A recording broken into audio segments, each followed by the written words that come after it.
Olá pessoal, estou de volta com mais um vídeo e agora é um vídeo respondendo perguntas. Os meus 3 últimos vídeos surgiram várias perguntas e claro, ali é quase impossível responder no ato as perguntas que muitas pessoas fazem, então eu reúno várias delas e depois faço um vídeo só respondendo perguntas. Então, este vídeo tem como objetivo responder a sua pergunta, se você foi uma dessas pessoas que fez pergunta nos 3 últimos vídeos que eu postei. Então vamos lá, só que antes de responder as perguntas, convido você que está passando pelo meu canal agora e ainda não se inscreveu nele a se inscrever, você vai ser muito bem-vindo. Vamos lá então às respostas às perguntas. São perguntas variadas, de acordo com o tema do vídeo, ou às vezes que não tem nada a ver com o tema do vídeo, e eu vou respondê-las aqui. Eu vou começar respondendo a pergunta da Edna Mara. A Edna Mara pergunta o seguinte: quando entro na igreja, antes de me sentar, devo fazer a reverência ou devo somente ajoelhar no genuflexório? Edna Mara, ao entrar na igreja, geralmente nós temos uma postura diferenciada. Então você pode fazer uma vênia, você pode fazer uma reverência, você pode fazer o sinal da cruz, porém isso é opcional, Edna, não é norma litúrgica, é um ato devocional, portanto opcional, você pode fazer como você deseja. Pode se ajoelhar, pode fazer uma vênia, uma reverência, ou pode ir direto no banco e sentar. É uma escolha sua, não tem recomendação litúrgica sobre isso. Depende da fé, da devoção de cada um com o espaço sagrado. A pergunta seguinte é da Nilzete Ribeiro. A Nilzete Ribeiro pergunta: devemos fazer reverência quando vamos comungar? Reverência, para quem não sabe, é aquela leve inclinação, tem uma inclinação mais profunda, uma inclinação mais leve. Então, Nilzete, também não existe recomendação litúrgica. Há pessoas que fazem uma leve inclinação antes de receber a comunhão, mas também para esse caso não tem recomendação litúrgica. É uma atitude de fé, você está diante do Santíssimo, você vai receber o Santíssimo. Então, se você quiser fazer uma vênia, pode. Tem pessoas que até ajoelham e recebem a Eucaristia de joelho. A opção é tua, não há problema algum. Mas quem não faz também não está errado, porque é um ato opcional, também devocional, que mostra fé. Adriana Prado pergunta: quando é necessário passar diante do sacrário várias vezes enquanto se organiza a celebração, como por exemplo a credência, o ambão, deve-se fazer genuflexão cada vez? Olha, Adriana, a recomendação é toda vez que você passar diante do sacrário fazer genuflexão. É por isso que o sacrário ele fica à parte, numa capela do Santíssimo.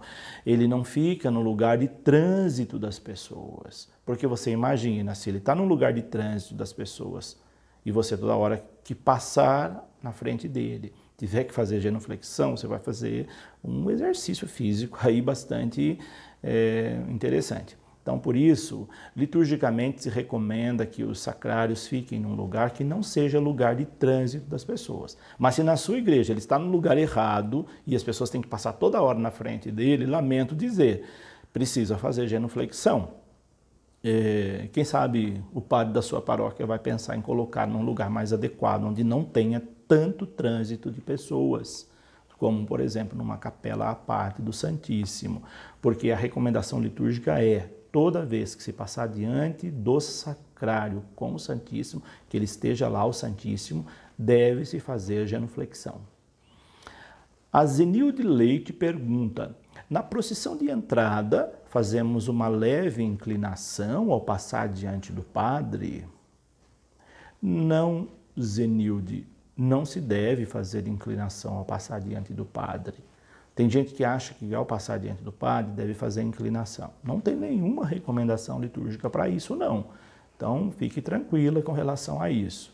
E ela ainda pergunta: no momento da comunhão, uma inclinação mais profunda?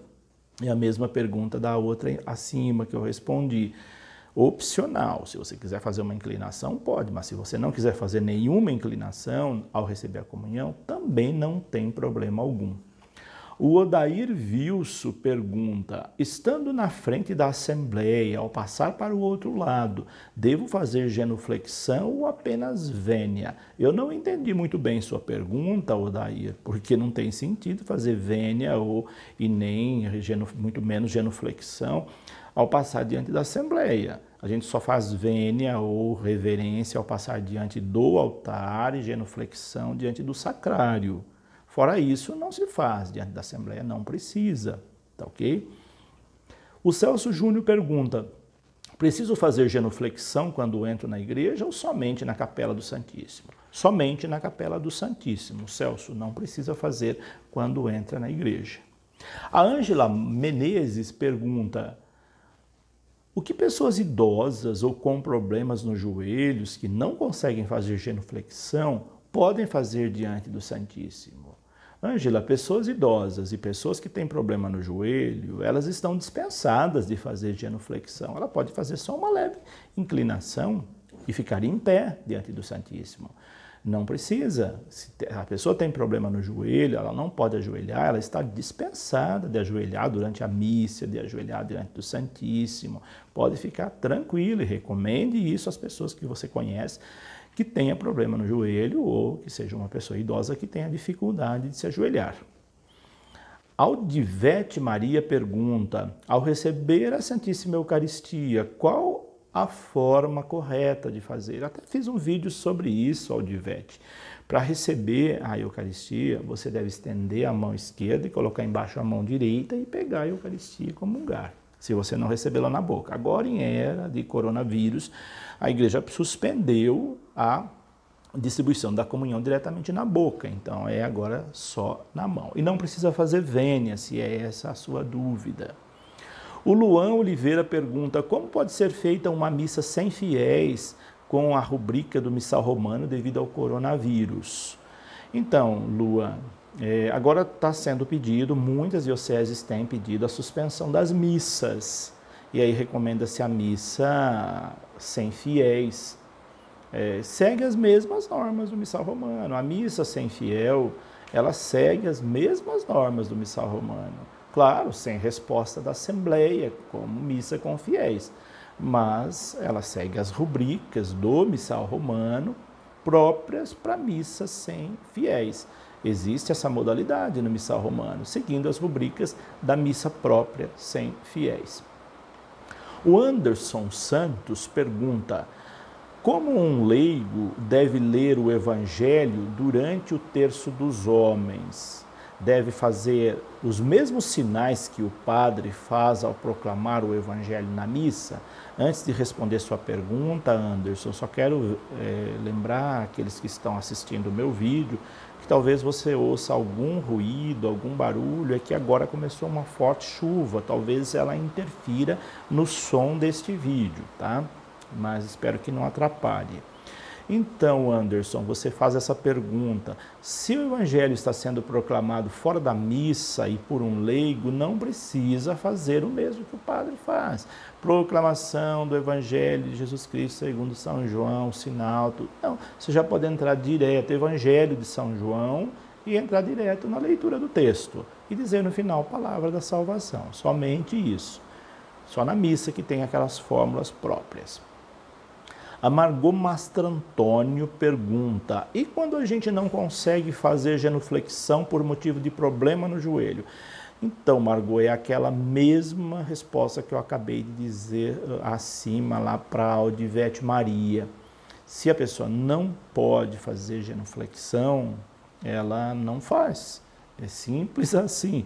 A igreja dispensa as pessoas que têm problema no joelho, as pessoas que já têm uma certa idade, que têm dificuldade de ajoelhar. Então pode ficar bem tranquila, não há problema em ficar em pé, fazer só uma vênia. E se a pessoa não consegue nem fazer a vênia, também não tem problema algum. O importante é a sua fé e a sua postura de respeito diante do Santíssimo ou de momentos que pede posturas como essa. E um abraço para você, Margot. Eu conheci você quando morava lá no interior de São Paulo. Rita Nascimento, a Rita Nascimento pergunta, temos juntos o altar e o sacrário. Antigamente as igrejas tinham o sacrário logo atrás do altar, e é o caso aí da igreja da Rita Nascimento. Aí ela pergunta, devemos fazer a genuflexão sempre que passar diante deles? Quando a igreja é assim, Rita, que o sacrário está atrás do altar, se você passar na frente do altar, você faz a vênia ou reverência. Se você passar entre o altar e o sacrário, ali você deve fazer, voltada para o sacrário, a genuflexão. Entre o altar e o sacrário, prioriza-se onde está o Santíssimo e ali você faz a genuflexão. Ficou claro? Se você passar na frente do altar apenas, só vênia ou reverência. Se você passar entre o altar e o sacrário, que é o caso da sua igreja, você deve fazer a genuflexão voltada para o sacrário. O Rafael José pergunta, posso deixar algumas intenções para o senhor incluir na missa? E aí o Rafael deixou ali uma lista de nomes. Claro que pode, Rafael. Inclusive, eu já coloquei na intenção da missa, já marquei no livro todas aquelas intenções que você deixou e rezei por todas elas. Então, se alguém quiser deixar intenções para eu rezar a missa naquela intenção, pode deixar, não há problema algum. O João Batista dos Santos pergunta, Padre, por que o senhor não usa clésima? Essa é uma pergunta que, vez por outra, alguma pessoa me faz, porque eu não uso clésima, porque eu não uso batina. Eu até já respondi isso numa outra ocasião. O clésima é a veste oficial do sacerdote e a batina também. Depois do Concílio Vaticano II, facultou-se o uso dessas duas vestimentas. Então, padres que querem usar batina o tempo todo, pode usar. Padres que quiserem utilizar o clésima o tempo todo, pode usar. Mas aqueles que não quiserem utilizar, é facultada esse uso. Então, eu optei, desde quando eu fui ordenado, a não usar em momentos que eu não estou na função que a liturgia pede. Eu uso em ocasiões especiais. Eu uso em ocasiões de encontros, muitas vezes com o clero, de encontros com o bispo, de momentos solenes da igreja, mas em momentos informais como esse, em que eu gravo o vídeo em casa, aqui na biblioteca da casa religiosa, não vejo necessidade de usar o clésima, até porque ele incomoda um pouco com o verão, é um pouco quente, então eu não tenho nada contra quem usa, quem opta por usar, vez por outra eu utilizo, você pode até olhar, eu tenho vídeos utilizando, mas não é sempre que eu utilizo, até por causa da informalidade da situação, tá ok? E ele ainda pergunta o João Batista, quantas genuflexões devemos fazer na Capela do Santíssimo? Quantas vezes você entrar na Capela do Santíssimo? Você, ao entrar na Capela do Santíssimo, você faz a genuflexão e ao sair você faz novamente a genuflexão. São nesses dois momentos, toda vez que você entrar, na entrada e na saída. E aí o Luan Oliveira volta a perguntar, ele já fez uma pergunta anteriormente, agora ele voltou a perguntar novamente, e aqui o Luan pergunta, é certo fazer genuflexão após levar objetos litúrgicos e passar diante do sacrário? Geralmente as pessoas que estão portando objeto litúrgico, elas estão dispensadas de fazer genuflexão. Então, não tenha essa preocupação. A vênia você pode até fazer, passando diante do altar, porque não atrapalha, mas a genuflexão com o objeto na mão geralmente atrapalha. Então, as pessoas que estão com objetos, portando objetos sagrados durante a celebração, ela não precisa fazer genuflexão ao passar diante de ambientes sacros. O Rubens Pereira Marques pergunta, devido ao coronavírus, as missas vão ser suspensas? Vão ser celebradas missas pela internet? Vamos por parte então, Rubens. Depende da orientação de cada diocese. Há dioceses que já suspenderam as missas, Há dioceses que estão em via de suspensão, há dioceses que ainda não suspenderam as missas e há dioceses que possivelmente irão suspender as missas. Tudo vai depender da gravidade da situação naquela localidade. Então, por isso, ainda não tem uma norma que é consenso em todas as dioceses do Brasil. O que é consenso é o cuidado que todos devem ter. Não aglomeração de pessoas, os cuidados de higiene básico. E quanto a celebrar a missa pela internet, as missas televisivas sempre aconteceram. Alguns já estão transmitindo ao vivo pelo Facebook, missas, mas ainda por enquanto não são todas as dioceses que suspenderam as missas. Procure saber qual é a orientação aí da sua diocese. Geralmente os padres seguem as orientações das suas respectivas dioceses. O Marlon Lima, ele pergunta, a oração universal não é feita somente na Sexta-feira Santa, na celebração da Paixão? Talvez o Marlon pergunte isso, porque na Sexta-feira da Paixão, na celebração lá das 15 horas, tem aquela longa oração universal em que recai muita ênfase nessa celebração. Mas, Marlon, toda a oração dos fiéis, toda a oração da Assembleia, ela é conhecida também como oração universal. Então, a prece dos fiéis, a oração dos fiéis, a oração da comunidade, ela é também conhecida como oração universal, não somente aquela da Sexta-feira Santa. Custódia Borges pergunta, quando por algum motivo o leitor pedir para se afastar ou sair da equipe de liturgia, depois ele pode voltar se quiser? Claro que pode, Custódia, não há problema algum, exceto se tenha havido algum problema grave aí com a sua equipe de liturgia. Você vai ter que conversar com a equipe de liturgia, ver o que aconteceu e resolver a situação. Mas, a grosso modo, não há problema algum de alguém pedir um tempo, sair, se afastar por problemas particulares e depois voltar, sem problema algum. As voltas são sempre muito bem-vindas às pessoas que se afastaram. A Vera Lúcia Oliveira pergunta, qual a posição das mãos das pessoas que fazem parte da procissão de entrada? A postura que se pede para quem faz parte da equipe de liturgia, da equipe de celebração, na procissão de entrada é essa aqui, Vera. É uma posição de oração. Então, essa é a posição mais correta de quem está... Deixa eu ver um pouquinho mais longe aqui para você poder vê-la. Então, é dessa forma aqui, que pede para todos aqueles que estão fazendo parte da procissão de entrada. O Evanildo da Silva Catanhede pergunta, quem pode fazer parte da liturgia da missa? Só quem está com os sacramentos em dia? Não, Evanildo. O correto, o melhor, o mais indicado seria isso, mas não excludente. Não é só pessoas que estão com os sacramentos em dia que devem fazer parte da equipe. Talvez a pessoa que não esteja fazendo parte de uma equipe, ela pode sentir a necessidade de se atualizar no sacramento. Então, não é uma exigência da igreja para fazer parte de uma equipe de liturgia que a pessoa esteja totalmente em dia com os sacramentos. Essa não é uma exigência, não. Essa exigência é feita para quem vai ser padrinhos de batismo, mas para participar da liturgia, não. Mas é bom que a pessoa que está na liturgia esteja atualizada, essa é uma recomendação, mas não é uma exigência. A Luzia Passarini pergunta, quem pode ser um diretor espiritual? E aí ela sugere que eu faça um vídeo com esse tema.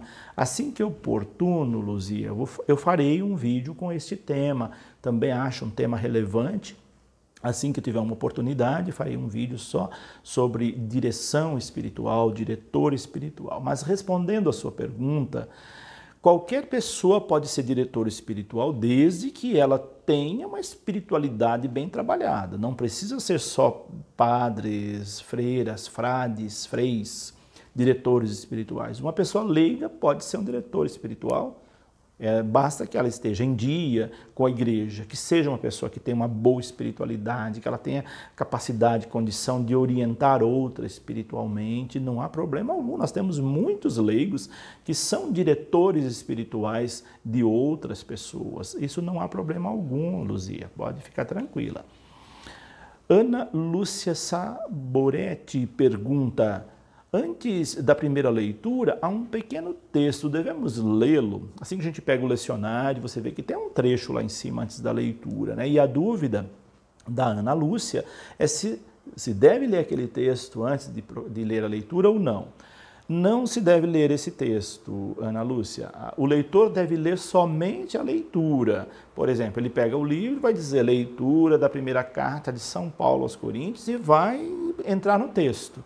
Aquele texto acima, que é uma espécie de resumo ou uma frase da leitura, não precisa, às vezes até confunde as pessoas quando se lê aquele texto. Então não precisa ler aquele pequeno texto.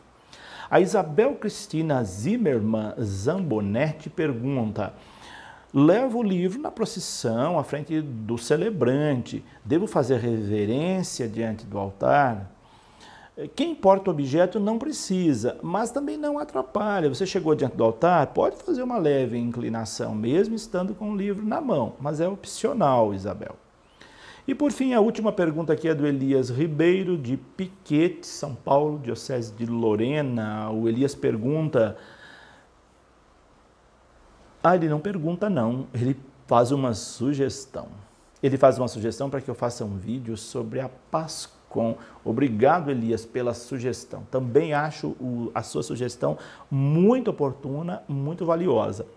E assim que oportuno, como eu disse lá para a Luzia, sobre fazer um vídeo sobre direção espiritual, eu farei sim, assim que oportuno, um vídeo sobre a Pascom, porque acho também muito valioso esse tema, esclarecer muitas coisas sobre a Pascom.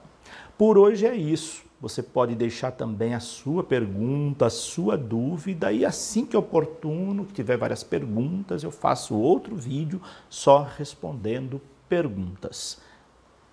Deixo aqui o meu abraço, a minha bênção e até o nosso próximo vídeo. Que Deus os abençoe, em nome do Pai, do Filho e do Espírito Santo.